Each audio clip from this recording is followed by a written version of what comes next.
Pessoal, vamos falar hoje sobre os custos da inflação. Então, a inflação, além de ser o aumento generalizado de preços, ele acaba acarretando em alguns custos para a sociedade, para os indivíduos.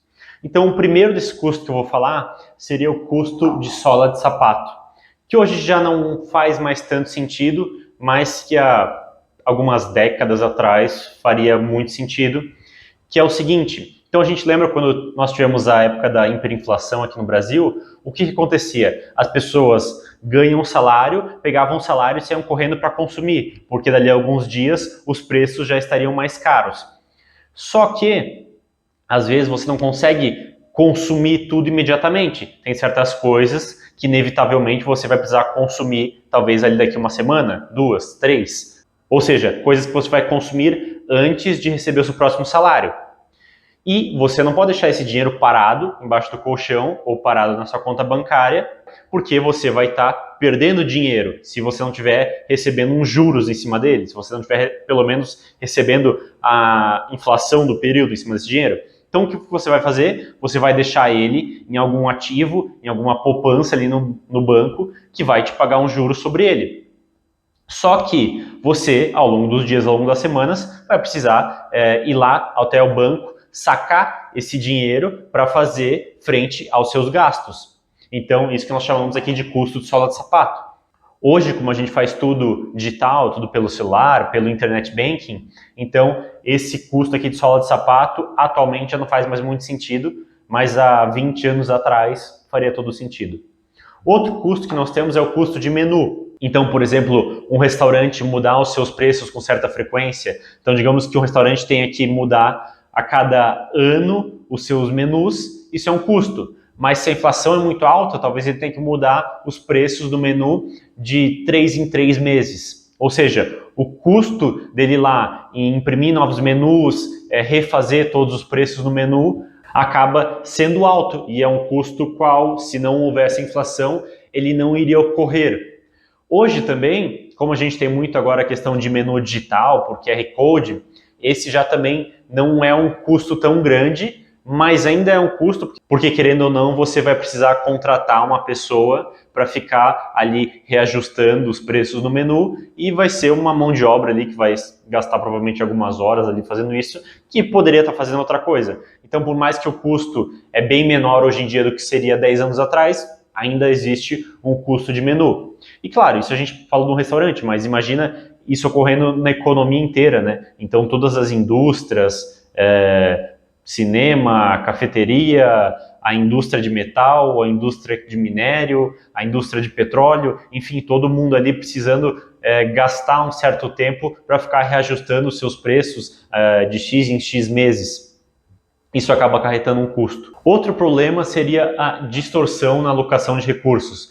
Então imagina, você prefere investir num país onde você tem uma inflação de 2% ao ano ou num país que tem uma inflação de 40% ao ano. Quando você tem uma inflação de 40% ao ano, você vai ter uma volatilidade muito maior nessa inflação. Então imagina, eu vou fazer um projeto, eu vou construir um shopping ou vou construir uma hidrelétrica e é um projeto que vai levar ali 5 anos para eu fazer.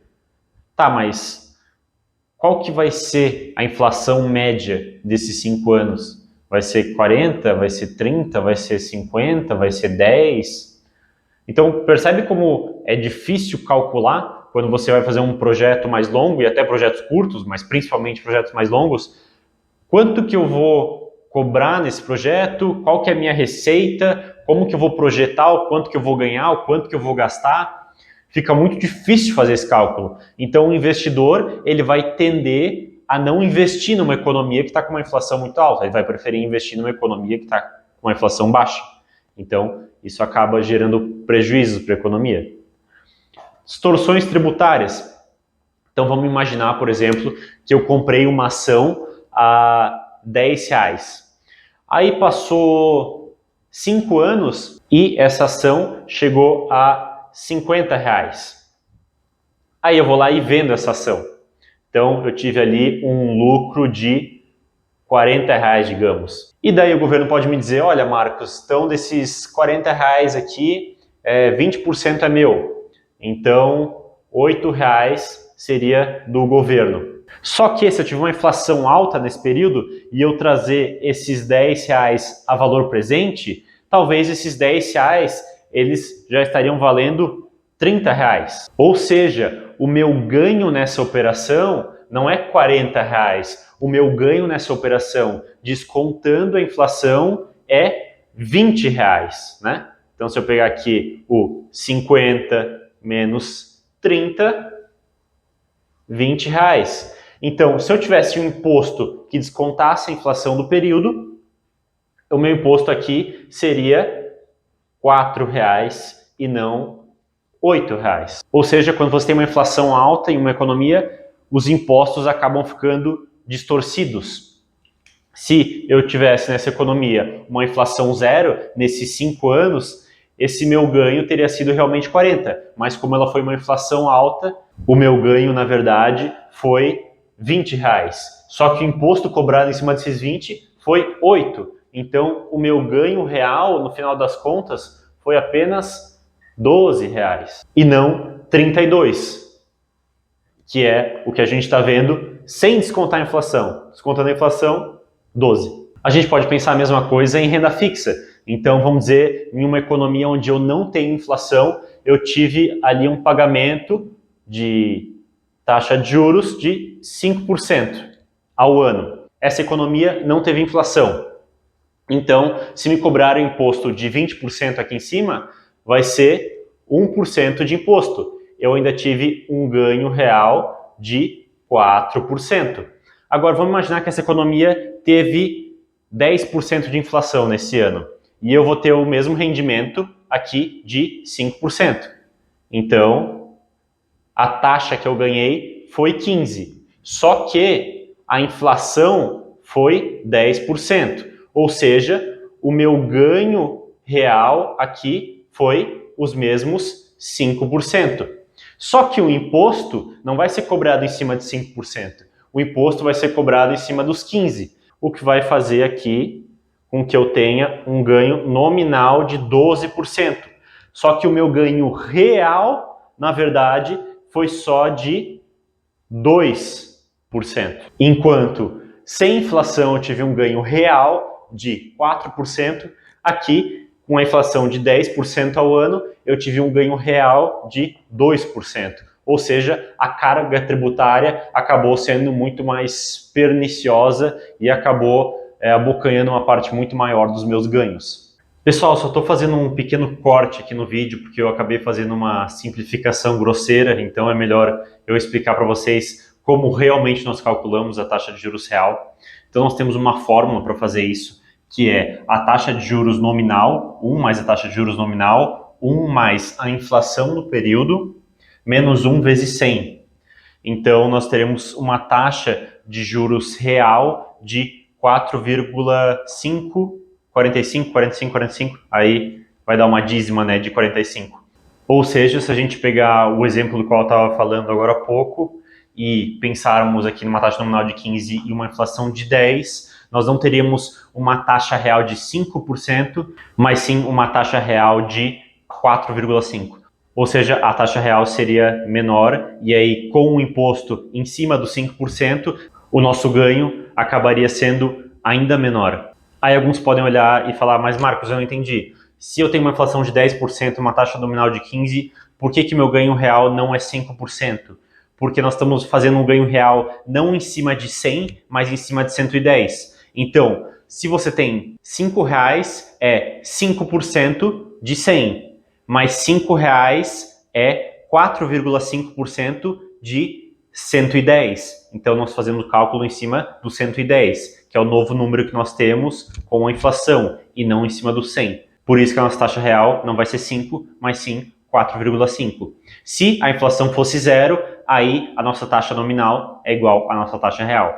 Aí não há essa perda de poder de compra pela inflação. Então é só para explicar para vocês como funciona e vocês não saírem por aí dizendo que eu falei a taxa juros real errado. Então vou terminar esse corte por aqui e bom final de vídeo. E agora vamos para o nosso último custo que a inflação nos impõe, que seria a distorção de empréstimos. Então, digamos que eu pegasse um empréstimo pré-fixado com vencimento para daqui a 10 anos. E daí eu pago nesse empréstimo uma taxa de juros de 6% ao ano. Então, quem está me dando esse empréstimo, está emprestando esse dinheiro para mim, ele projeta que vai haver uma inflação nesses próximos 10 anos e que essa inflação vai ficar abaixo de 6% ao ano, em média. Só que ele pode errar essa previsão. Então, digamos que, na verdade, a inflação tenha sido 19% ao ano dentro de um período de 10 anos. O que vai acontecer? Eu me dei bem que peguei esse empréstimo, porque agora o custo desse empréstimo pré-fixado que eu fiz está muito mais barato. Mas também pode acontecer o contrário. Então, eu que peguei esse empréstimo, eu projeto, por exemplo, que a inflação média nos próximos 10 anos vai ser 4%. Só que daí a inflação média nos próximos 10 anos acaba sendo 1%. O que vai acontecer? Esse meu empréstimo acabou ficando mais caro.